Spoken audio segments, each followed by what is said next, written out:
सानंदमानंदवने वसंतम आनंदकंदम हत पाप वृंदम वाराणसीनाथ मनाथनाथम श्री विश्वनाथम शरणं प्रपद्ये। अन्नपूर्णे सदापूर्णे शंकर प्राणवल्लभे ज्ञान वैराग्य सिद्ध्यर्थम भिक्षान्देहि च पार्वती। माता च पार्वती देवी पिता देवो महेश्वरः बांधवाः शिवभक्ताश्च स्वदेशो भुवनत्रयम्। श्रुति स्मृति पुराणानाम् आलयं करुणालयं नमामि भगवत्पाद शंकरं लोकशंकरम्। अपार करुणा सिंधुं ज्ञानदं शांतरूपिणं श्री चंद्रशेखर गुरुं प्रणमामि मुदान्वहम्। देवे देहे च देशे च भक्ति आरोग्य सुखप्रदं बुध पामर सेव्यन्तं श्री जयेन्द्रं नमाम्यहम्। सदाशिव समारंभां शंकराचार्य मध्यमाम् अस्मदाचार्य पर्यन्तां वंदे गुरु परंपराम्। आज अच्छा पर्वकाल है। इस पर्वकाल में काशी में सबको विश्वनाथ जी अनुग्रह देते हैं। इस पवित्र धरती पर नेत्रोत्सव का, ये मूक पंचशती में कहा है नेत्रोत्सव, ऐसे शब्द, ऐसे नेत्र का उत्सव, देखने को भी उत्सव है, आंखों का चिकित्सा का भी करने का, ये सेवा का बहुत महत्वपूर्ण कार्यक्रम है। छोटा सा ये शुरुआत कोयम्बतूर में अपने महाराज जी के आशीर्वाद से रमणी जी डॉक्टर और उनका पत्नी राधा रमणी जी ने जो शुरू किया, अभी 16 अस्पताल, एक राज्य का एक अस्पताल जैसे ये कार्यक्रम हो रहा है। लाखों का उससे लाभान्वित हो रहे हैं लाखों लोग। अभी 17वां ये शुरुआत है। ये एक सत्र है। जैसे एक बार मोदी जी ने कोयम्बतूर में कहा रमणी जी को नेत्र यज्ञ, ऐसे शब्द अपने मोदी जी ने कहा था। वैसे बहुत सुंदर कार्यक्रम हो रहा है। ये यूपी के लिए 2 अस्पताल, एक कानपुर में, एक अभी काशी में, वाराणसी में, इधर बहुत सुंदर कार्यक्रम हो रहा है। अपने देश में बहुत प्रगति हो रहा है और उन्नति हो रहा है, विकास हो रहा है। उसके मुख्य कारण है अच्छे नेता हमको, हमारा देश को मिले हैं। क्योंकि समाज में व्यक्ति भी मुख्य है, व्यक्तित्व भी मुख्य है, सबको जोड़ने का नेता भी चाहिए, सबके जोड़ने वाला नेता भी चाहिए। उसमें हमारे शास्त्रों में कहा है, एक बार देवासुर युद्ध हुआ, सब देवताओं को जय प्राप्ति के लिए एक बाकी रह गया था विषय। उसमें सब लोगों ने बैठक किया, चर्चा किया। उसके बाद एक हमको राजा चाहिए। इधर तो इधर के भी राजा है, ठीक है। उसमें ते सोमम राजानम अकुर्वन् ते सोमेन राज्ञा सर्वादिशो जयति। उसके बाद सोम को राजा किया, उसके बाद सभी दिशा में जय प्राप्ति हुआ। इसलिए हमारा जो बहुत बड़ा प्रजातंत्र है, विश्व में बहुत बड़ा जो प्रजातंत्र है, वेदों में कहा है महते क्षत्राय महत आधिपत्याय महते जानराज्यायेत्याह।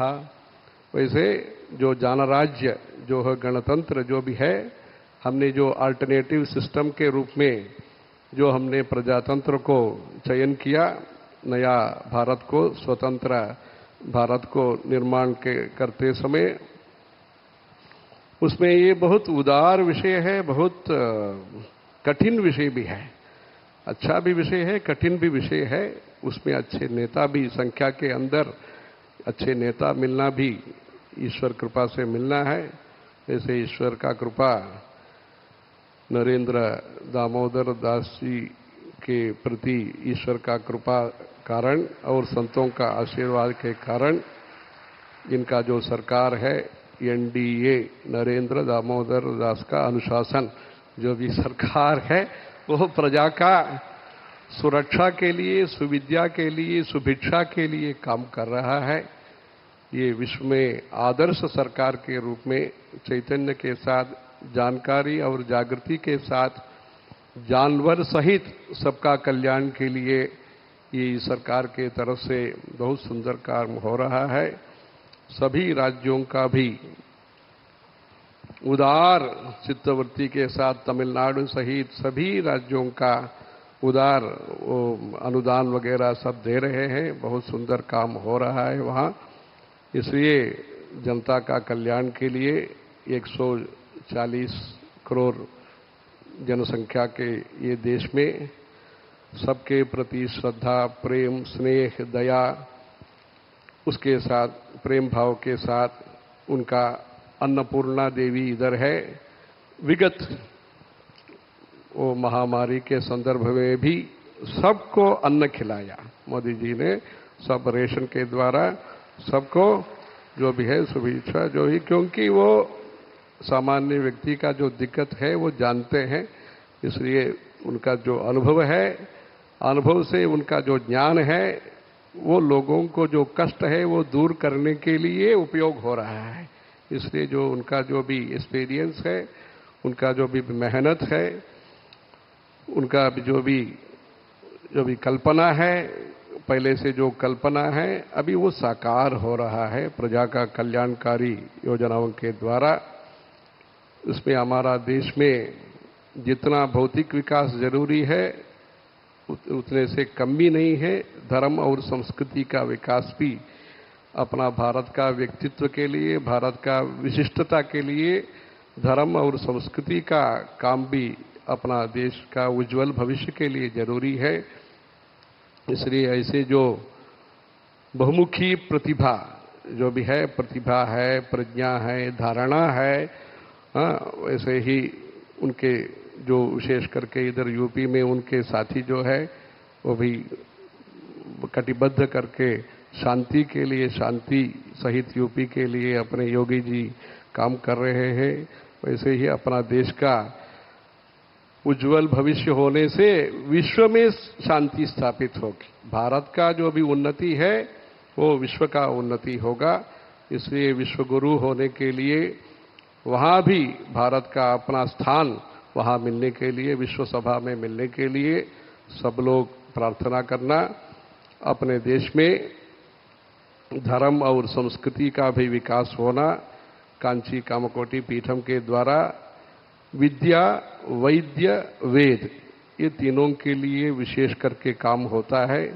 विद्या के लिए स्कूल, कॉलेज, यूनिवर्सिटी वगैरह चलाते हैं और वैद्य के लिए वैसे शंकरा अय्या अस्पताल छोटा से शुरू करके अभी हर राज्य में उसका विस्तार हो रहा है। बहुत सुंदर, गरीबी को सबको वहाँ अच्छे, दोनों को समान प्रकार से चिकित्सा करते हैं, सबका भलाई होता है। ऐसा सुंदर काम हो रहा है वैद्य के क्षेत्र में। और वेदोखिलो धर्ममूलम वेदाः सर्वहितार्थाय, उसके लिए अपने परमाचार्य जी और गुरु जी के द्वारा वेदों का संरक्षण, जो अथर्ववेद गुजरात में था उसको पढ़ाने के लिए परमाचार्य जी ने 2 व्यक्तियों को बड़ौदा भेजा, उन्होंने भेजा 50-60 वर्ष पहले। वहाँ एक पंचोली करके एक थे पंडित, वो खेती कुछ वगैरह ऐसे कुछ व्यापार करते थे, वेद पढ़ाते थे। उनके पास जो अथर्ववेद परंपरा थी एकमात्र परिवार में गुजरात में, वहाँ शिष्यों को भेजा। वहाँ से अथर्ववेद का अध्ययन दोबारा शुरू हुआ। आज 200 से अधिक अथर्ववेद के विद्वान उपलब्ध है। उसका जो भी है गुजरात के से ये जो बीजावाप है ये उसका वटवृक्ष ये ऐसे हो रहा है। इसलिए अपना जो संस्कृति है, सनातन धर्म जो है वो वैज्ञानिक है। सनातन धर्म एक विज्ञान है, सनातन धर्म एक विश्वास है, सनातन धर्म एक विकास है। इसलिए विकास भी होना चाहिए, विश्वास भी होना चाहिए, विद्या भी चाहिए हमको। विज्ञान तो जरूरी है, विज्ञानम यज्ञं तनुते। इसलिए बहुत सुंदर काम हो रहा है मोदी जी के द्वारा। पहले सोमनाथ से उनका कार्यक्रम शुरू हुआ। सोमनाथ से वहाँ ट्रस्ट के अध्यक्ष के रूप में बहुत काम वहाँ उनका हुआ। उसके बाद केदारनाथ में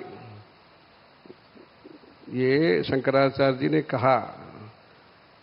कहाँ दान देना है, अन्नदान कहाँ देना है, भंडारा कहाँ करना है। जिसको भूख है, जिसको सुख में जो है, उसको दान देना चाहिए। पात्रम की मन्नदाने क्षुधितम, ऐसे शंकराचार्य जी ने कहा। इसलिए इधर करना तो है, केदारनाथ में जहाँ जो ठंडी है, वहाँ तो सीमा प्रदेश है, वहाँ तो मना के पास है, तो इसलिए वहाँ मन करके, मना तो वहाँ के गांव है, वहाँ केदारनाथ के पास, वहाँ इन्होंने मन करके किसी को मना नहीं किया, सबको सुविधा करने के लिए वहाँ घर बनाया, सब सुविधा दिया केदारनाथ में। इतना ही नहीं, हमने कहा था वो जब चीफ मिनिस्टर थे, मुख्यमंत्री, तब भी वहाँ डॉक्टरों को लेकर के वहाँ स्वयं पहुँच गए। वहाँ जब थोड़ा प्रकृति का व्याकोप था, वहाँ ये स्वयं आ गए। ऐसे ही देशभक्ति के साथ अपने गुरुजी ने कहा एक बार, देशभक्ति दैव भक्ति दोनों चाहिए। कभी कभी दैव भक्ति के से भी ज्यादा देशभक्ति चाहिए, मतलब दोनों हमको चाहिए। उसमें इस देशभक्ति के साथ ये जो काम है केदारनाथ में, बहुत भव्य कार्यक्रम उनके द्वारा संपन्न हुआ। इसलिए जहाँ जरूरत ज्यादा है वहाँ पहले हमारा काम होना चाहिए, वहाँ ऐसे हुआ। उसके बाद काशी विश्वनाथ जी का, जब महात्मा गांधी जी काशी आए थे तब कहा, इधर कौन ये सब करने वाला। वैसे महात्मा गांधी जी भी आए थे, विश्वनाथ मंदिर भी आए थे, तब ये सब वहाँ का तब का पर्यावरण देख करके स्वच्छता अभियान अभी जो मोदी जी कर रहे हैं स्वच्छ भारत का, उसके बारे में गांधी जी ने तब बताया।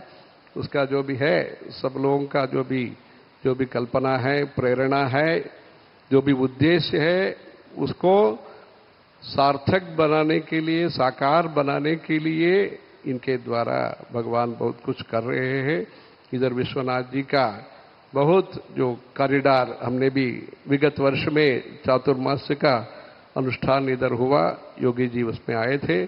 उसमें बहुत सुंदर कार्यक्रम, 3 महीने का कार्यक्रम हुआ, गंगा के तट पर बहुत अनुष्ठान वगैरह हुआ। तब विश्वनाथ जी का जो मंदिर का परिसर है वो अद्भुत है, आनंद है। सानंदम आनंदवने वसंतम, ऐसे शंकराचार्य जी ने कहा। उसके अनुरूप आनंदवन बनाया उसको, विश्वनाथ जी मंदिर को, परिसर को मोदी जी ने बनाया। इतना ही नहीं, महाकालेश्वर, वहाँ क्षिप्रा नदी है, सिंहस्थ वगैरह होता है, वहाँ अद्भुत विस्तार, विशाल मंटपों का निर्माण किया, भव्य कर दिया। वहाँ भव्य और दिव्य दोनों भारत के लिए जरूरी है। व्यापार के लिए, बाकी लौकिक सुविधा के लिए भव्य होना चाहिए, शांति और समृद्धि के लिए दिव्य भी होना चाहिए। वहाँ वैसे महाकालेश्वर का मंटपों का बहुत प्रथम चरण ही इतना बड़ा है, वो तो और भी वहाँ बहुत काम होने का है। वहाँ भी हमको एक बार जाकर के दर्शन करना है। इसलिए इतना महत्वपूर्ण काम देश में हो रहा है। इसलिए जो प्रजातंत्र के द्वारा ऐसे सकारात्मक विचार के द्वारा, लोगों का सकारात्मक विचार के द्वारा एक अच्छे नेता का चयन करके उनके द्वारा सबका भलाई के लिए, कन्याकुमारी से लेकर के सभी कश्मीर तक, कश्मीर में भी अभी चुनाव बहुत सुंदर प्रकार से वहाँ चुनाव भी हुआ है। शंकराचार्य हिल है वहाँ, वहाँ भी हम दर्शन करने के लिए गए। तब से मोदी जी का परिचय है, 97 से उनका परिचय है। ऐसे अपने देश में अच्छा उन्नति के होने के लिए, विशेष करके उत्तर प्रदेश का भी सुसमृद्ध उत्तर प्रदेश होने के लिए भगवान से हम प्रार्थना करेंगे। इसलिए हमारा देश में ज्योतिर्लिंग का 12 ज्योतिर्लिंग में अभी हुआ है और भी काम हो सकता है। वैसे ज्योतिर्लिंग का विकास के लिए इतना ही नहीं, अंबाजी में उन्होंने सोन का शिखर बनाया। वहाँ अंबाजी में अपना भी एक 51 शक्तिपीठ मंदिर है। वहाँ हमारा परिचय, हमने अपने गुरुजी के साथ परिचय भी उनको बताया। गुजरात से ही हमारा परिचय गुरुजी के साथ, जय सरस्वती महाराज जी के साथ परिचय वहाँ ऊंझा, सिद्धपुर, महेसाना डिस्ट्रिक्ट में ही हुआ। वो महेसाना डिस्ट्रिक्ट से ही मोदी जी भी है। इसलिए अच्छा कार्यक्रम हो करके अपना देश का उन्नति होना, 140 कोटि जनता का भी अच्छा आरोग्य, सुख संपदा के लिए विश्वनाथ जी से प्रार्थना करेंगे। वैसे ही जो भी अपना संतों के द्वारा जो भी त्याग परंपरा है, अनेक प्रधानमंत्री लोगों ने कोशिश करके जो मेहनत किया, अपने अटल बिहारी वाजपेयी जी के कार्यकाल में भी अपने गुरुजी ने जो शांति संवाद वगैरह किया, जो 500 वर्ष का जो भी प्रयास है, प्रयत्न है, उसको विशेष प्रयत्न करके न्यायस्थान के द्वारा देवस्थानम का निर्माण के लिए नरेंद्र दामोदर दास मोदी जी ने ये राम जी का बालराम विग्रह प्रतिष्ठा का, मतलब दशरथ राजा के सुपुत्र है राम जी, वहाँ जन्म हुआ, राम जी का जन्म हुआ।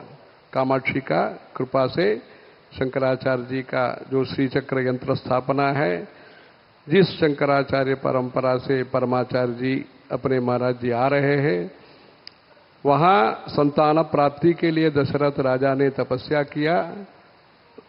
कामाक्षी का अनुग्रह से चत्वारस्ते जनिष्यन्ति मदंशाः तनयान रूपा कामाक्षीति त्रयो वर्णाः सर्वमंगल हेतवः। इसलिए कामाक्षी का कृपा से अक्षी का जो काम है, नेत्र का, नयन का जो काम है, ये सब हो रहा है। इसलिए इनके द्वारा भी दशरथ, मतलब 10 दिशा और नीचे और ऊपर मंगलायन, चंद्रायन, ऐसे 10 दिशा में भी काम हो रहा है। ऐसे उनके द्वारा राम मंदिर का शुरुआत हुआ। दशरथ राजा के द्वारा राम जी का ये हुआ। इनके द्वारा दशरथ 10 दिशा में भी काम करने वाले, ओशन टेक्नोलॉजी भी करते हैं, वो चंद्रायन मंगलायन भी करते हैं।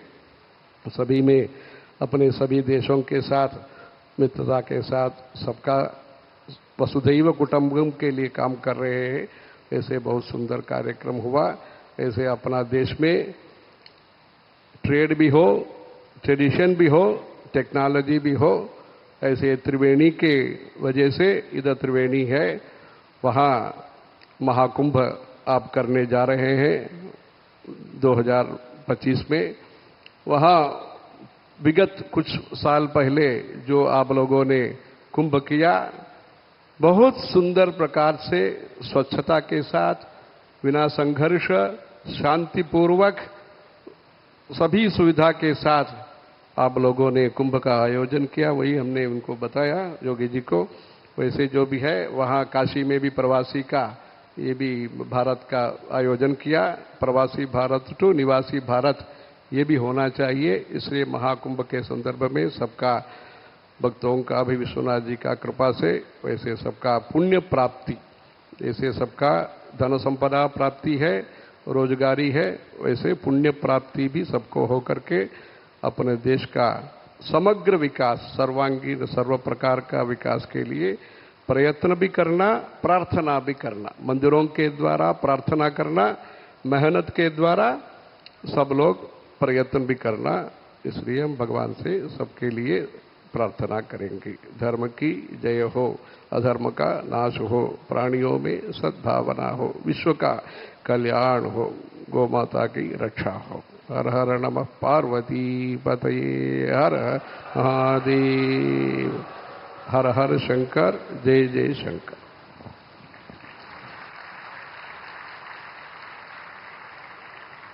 अब हम माननीय प्रधानमंत्री जी से अनुरोध करते हैं कि वे बटन दबाकर R Jhunjhunwala Shankar eye hospital Varanasi का उद्घाटन करने की कृपा करें।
नेत्र यज्ञ की शुरुआत करते हुए माननीय प्रधानमंत्री जी आशीर्वाद स्वरूप कुछ बच्चों को चश्मे प्रदान करेंगे।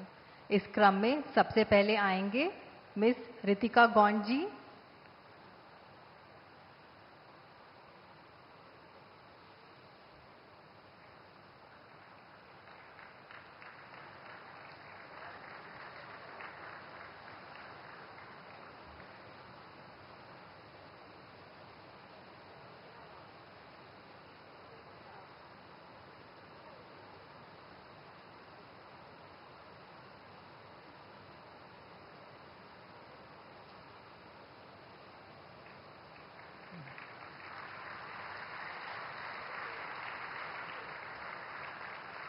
मिस साइमा प्रवीण जी,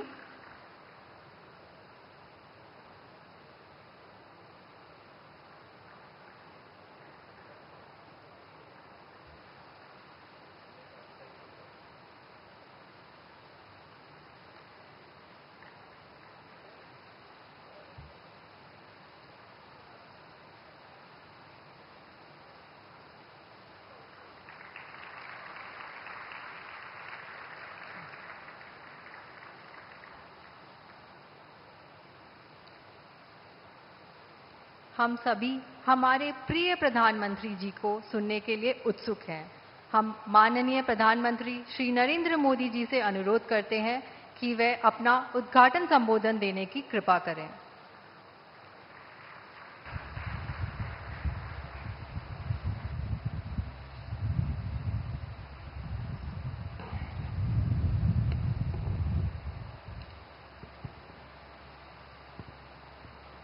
हर हर महादेव।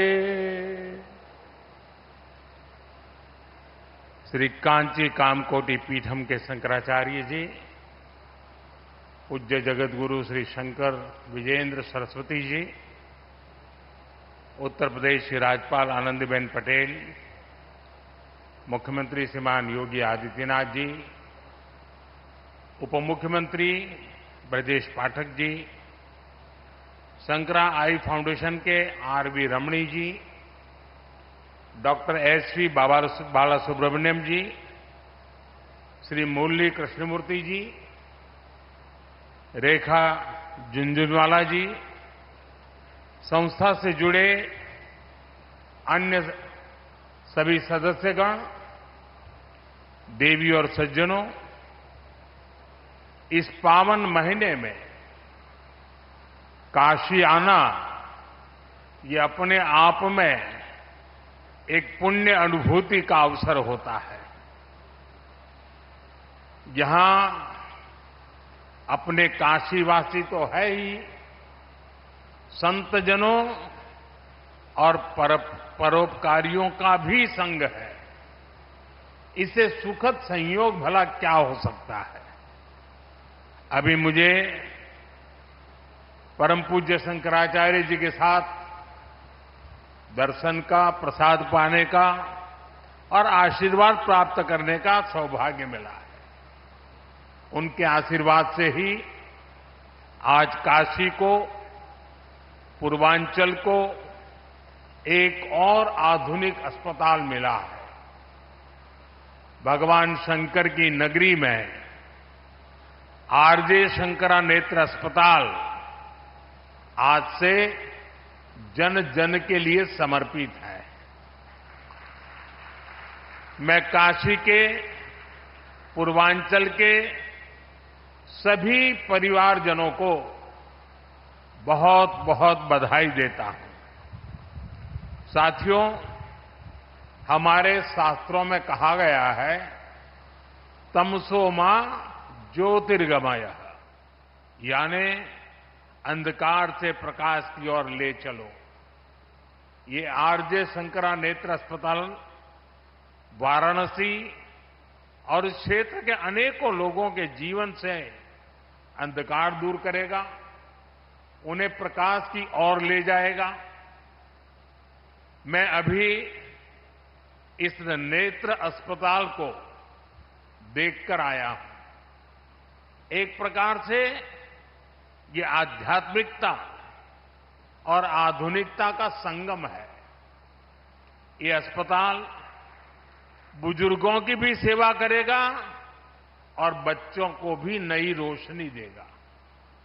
यहां बहुत बड़ी संख्या में गरीबों को मुफ्त इलाज मिलने वाला है।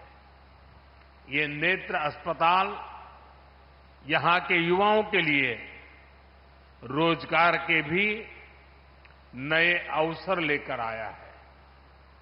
यहां मेडिकल कॉलेजों के छात्र इंटर्नशिप कर पाएंगे, प्रैक्टिस कर पाएंगे। सपोर्ट स्टाफ के तौर पर भी यहां के अनेकों लोगों को काम मिलेगा। साथियों, शंकरा आई फाउंडेशन के इस नेक काम से जुड़ने का इसके पहले भी मुझे अवसर मिला है। मैं जब गुजरात का मुख्यमंत्री था, तब वहां भी शंकरा नेत्र अस्पताल खुला था और आपके गुरुजी के सानिध्य में मुझे उस काम को अवसर मिला था और आज मुझे आपके सानिध्य में इस कार्य का अवसर मिला है। और मेरे लिए एक बहुत संतोष का विषय है। वैसे पूज्य स्वामी जी ने बताया भी, मेरा एक और सौभाग्य रहा है। श्री कांची कामकोटि पीठाधिपति जगतगुरु शंकराचार्य चंद्रशेखर सरस्वती महास्वामी लिंग मिगल का मुझ पर बड़ा आशीर्वाद रहा। परमाचार्य जी को अनेक बार उनके चरणों में बैठने का मुझे सौभाग्य मिला था। परम पूज्य जगतगुरु शंकराचार्य श्री जयेंद्र सरस्वती स्वामी गल जी का मुझे बहुत स्नेह मिला। उनके मार्गदर्शन में मैंने अनेक कार्यों को पूरा किया और अब जगतगुरु शंकराचार्य श्री शंकर विजेंद्र सरस्वती जी का भी मुझे सानिध्य मिल रहा है। यानी एक प्रकार से 3 गुरु परंपराओं के साथ नाता जुड़ना, इससे बड़ा जीवन का सौभाग्य क्या हो सकता है। ये मेरे लिए व्यक्तिगत तौर पर बहुत बड़े संतोष का विषय है। आज जगतगुरु ने विशेष तौर पर इस कार्यक्रम के लिए मेरे संसदीय क्षेत्र में आने का समय निकाला। मैं यहां के जनप्रतिनिधि के रूप में आपका स्वागत करता हूं और आपका आभार भी प्रकट करता हूं। साथियों, आज के दिन मेरे मित्र राकेश झुनझुनवाला जी की याद आना भी बहुत स्वाभाविक है। व्यापार जगत में उनकी एक छवि से तो दुनिया परिचित है और दुनिया उनकी बहुत चर्चा भी करती है, लेकिन वे सेवा कार्यों से कैसे जुड़े थे, वो आज यहां दिखाई देता है। अब उनकी इस विरासत को उनका परिवार आगे बढ़ा रहा है। रेखा जी काफी समय दे रही हैं और मुझे खुशी हुई कि आज मुझे राकेश जी के पूरे परिवार से भी मिलने का मौका मिल गया। मुझे याद है मैंने शंकरा आई हॉस्पिटल और चित्रकूट आई हॉस्पिटल दोनों संस्थानों से वाराणसी आने का आग्रह किया था। मैं दोनों संस्थानों का आभारी हूं कि उन्होंने काशी वासियों का आग्रह का मान रखा। बीते समय में मेरे संसदीय क्षेत्र के हजारों लोगों का चित्रकूट आई हॉस्पिटल में इलाज किया गया है। अब यहां के लोगों को वाराणसी में ही 2 नए आधुनिक संस्थान मिलने जा रहे हैं। साथियों, काशी की पहचान अनंत काल से धर्म और संस्कृति की राजधानी के रूप में रही है। अब काशी यूपी के पूर्वांचल के बड़े आरोग्य केंद्र हेल्थ केयर हब के रूप में भी विख्यात हो रहा है। बीएचयू में ट्रॉमा सेंटर हो, सुपर स्पेशलिटी अस्पताल हो, दीनदयाल उपाध्याय अस्पताल और कबीर चौरा अस्पताल में सुविधाएं बढ़ाना हो, बुजुर्गों के लिए, सरकारी कर्मचारियों के लिए विशेष अस्पताल हो, मेडिकल कॉलेज हो, ऐसे अनेक कार्य काशी में बीते 1 दशक में हुए हैं। आज बनारस में कैंसर के इलाज के लिए भी आधुनिक अस्पताल है। पहले जिन मरीजों को दिल्ली, मुंबई जाना पड़ता था, आज वे यहीं अच्छा इलाज करा पा रहे हैं। आज बिहार, झारखंड, छत्तीसगढ़ और देश के अन्य हिस्सों से भी हजारों लोग यहां उपचार के लिए आते हैं। हमारी मोक्षदायिनी काशी अब नई ऊर्जा के साथ, नए संसाधनों के साथ नव जीवनदायिनी भी बन रही है। साथियों, पहले की सरकारों के समय वाराणसी समेत पूर्वांचल में स्वास्थ्य सुविधाओं को जमकर नजरअंदाज किया गया। हालात ये थी कि 10 साल पहले पूर्वांचल में दिमागी बुखार के इलाज के लिए ब्लॉक स्तर पर उपचार केंद्र तक नहीं थे। बच्चों की मृत्यु होती थी, मीडिया में हो हल्ला होता था, लेकिन पहले की सरकारें कुछ नहीं करती थी। मुझे संतोष है कि बीते दशक में काशी ही नहीं, पूर्वांचल के पूरे क्षेत्र में स्वास्थ्य सुविधाओं का अभूतपूर्व विस्तार हुआ है। आज पूर्वांचल में दिमागी बुखार का इलाज करने के लिए 100 से अधिक ऐसे केंद्र काम कर रहे हैं। 10 सालों में पूर्वांचल के प्राथमिक और सामुदायिक केंद्रों में 10,000 से अधिक नए बेड जोड़े गए हैं।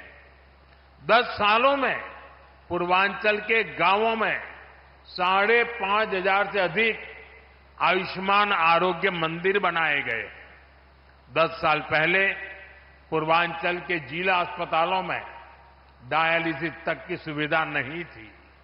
आज 20 से अधिक डायलिसिस यूनिट्स का काम कर रही है, जहां मरीजों को यह सुविधा मुफ्त मिल रही है। साथियों, 21वीं सदी के नए भारत ने हेल्थ केयर के प्रति पुरानी सोच और अप्रोच को बदल दिया है। आज आरोग्य से जुड़ी भारत की रणनीति के 5 स्तंभ हैं। पहला, प्रिवेंटिव हेल्थ केयर, यानी बीमारी होने से पहले का बचाव। दूसरा, समय पर बीमारी की जांच। तीसरा, मुफ्त और सस्ता इलाज, सस्ती दवाएं।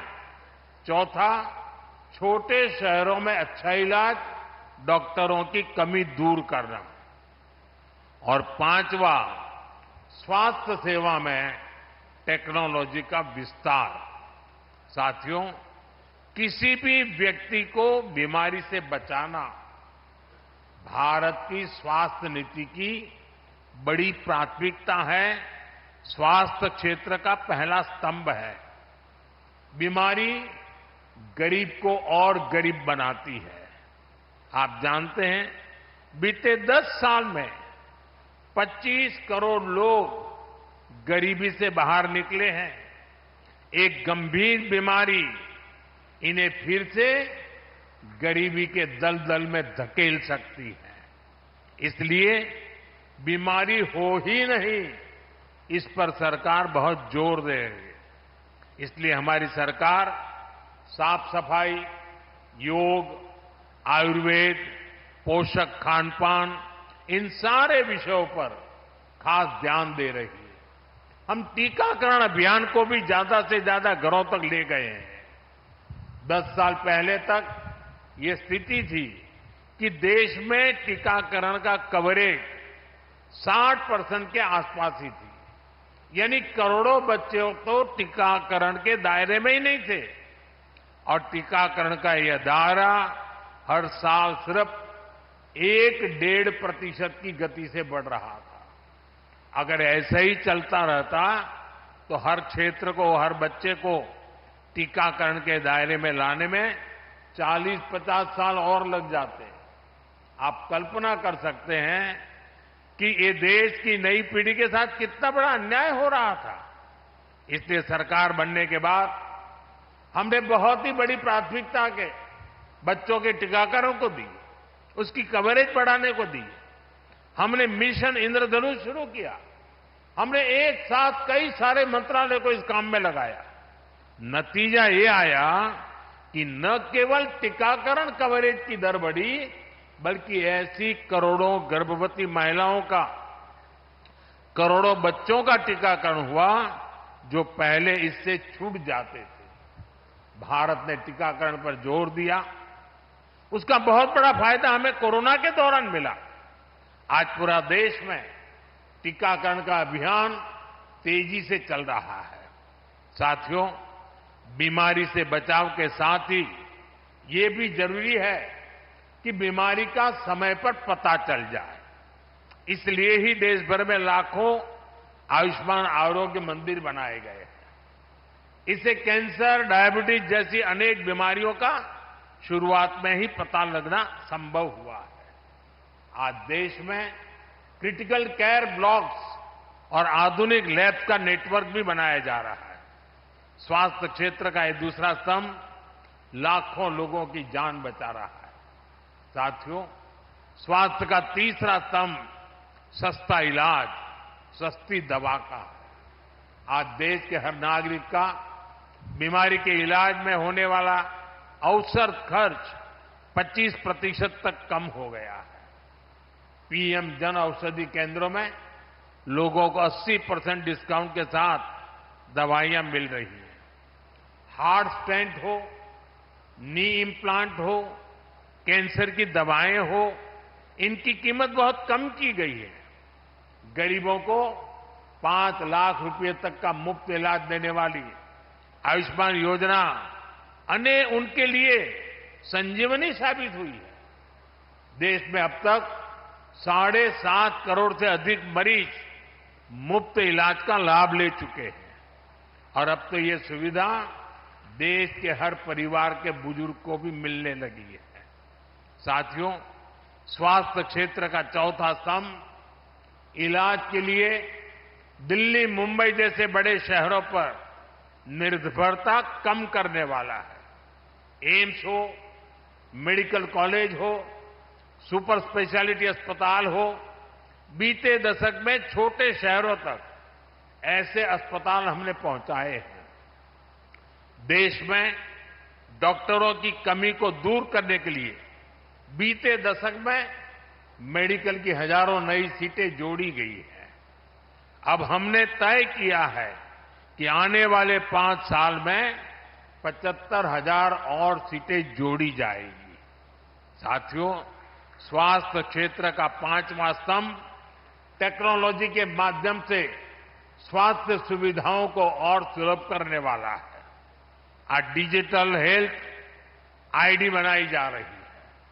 ई संजीवनी ऐप जैसे माध्यमों से घर बैठे ही मरीजों को परामर्श की सुविधा दी जा रही है। मुझे खुशी है कि अब तक 30 करोड़ से ज्यादा लोग ई संजीवनी ऐप की मदद से कंसल्टेशन ले चुके हैं। हम ड्रोन टेक्नोलॉजी से भी स्वास्थ्य सेवाओं को जोड़ने की तरफ आगे बढ़ रहे हैं। साथियों, स्वस्थ और समर्थ युवा पीढ़ी विकसित भारत के संकल्प को सिद्ध करने वाली है। मुझे बहुत खुशी है कि इस मिशन में पूज्य शंकराचार्य जी का आशीर्वाद हमारे साथ है। मैं बाबा विश्वनाथ से प्रार्थना करता हूं कि स्वस्थ और समर्थ भारत का यह मिशन यूं ही सशक्त होता रहे। और आज जब मैं पूज्य शंकराचार्य जी के चरणों में बैठा हूं, तब मेरे बचपन की कुछ यादें भी मुझे आज आ रही हैं। हम जब छोटे थे तो मेरे गांव से एक डॉक्टर कुछ लोगों की टोली लेकर 1 महीने के लिए बिहार जाते थे और बिहार में वे नेत्र यज्ञ करते थे और कैटरेक्ट ऑपरेशन का बहुत बड़ा अभियान करते थे। हर साल 1-1 महीना देते थे। तो मेरे गांव से कई लोग वॉलेंटियर के रूप में जाया करते थे। मैं बचपन में इन चीजों से परिचित था और बिहार में इसकी कितनी जरूरत थी मैं उस समय जानता था। तो आज मैं पब्लिकली पूज्य शंकराचार्य जी से प्रार्थना करता हूं कि वैसा ही एक शंकरा नेत्र अस्पताल बिहार में भी हम करें, क्योंकि मेरी बचपन की वो स्मृतियां मुझे लगता है कि बिहार के लोगों की बहुत बड़ी सेवा होगी। और महाराज जी का तो देश के हर कोने में जाने का इरादा है, तो शायद बिहार को प्राथमिकता जरूर मिलेगी। आपके आशीर्वाद मिलेंगे बिहार को, और बिहार में सचमुच में वहां के लोगों की सेवा करना ये भी एक बहुत बड़ा सौभाग्य है। बड़े परिश्रमी लोग हैं, बहुत मेहनत करने वाले लोग हैं, और उनके जीवन में हम कुछ करेंगे तो हमें भी जीवन में बहुत बड़ा संतोष मिलेगा। मैं एक बार फिर आप सभी को, विशेष रूप से हमारे जो डॉक्टर मित्र हैं, पैरामेडिक स्टाफ के लोग हैं, उन स्टाफ के सारे भाई बहन हैं, उन सबको भी बहुत बहुत शुभकामनाएं देता हूं और पूज्य जगतगुरु जी के चरणों में शीश नवा करके उनके आशीर्वाद के लिए, उनके सानिध्य के लिए हृदय से अपनी प्रार्थना व्यक्त करते हुए, आभार व्यक्त करते हुए मैं मेरी वाणी को विराम देता हूं। हर हर Mahadev.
We assure to our Honorable beloved Prime Minister that we will take up Bihar as the next state to eradicate curable blindness.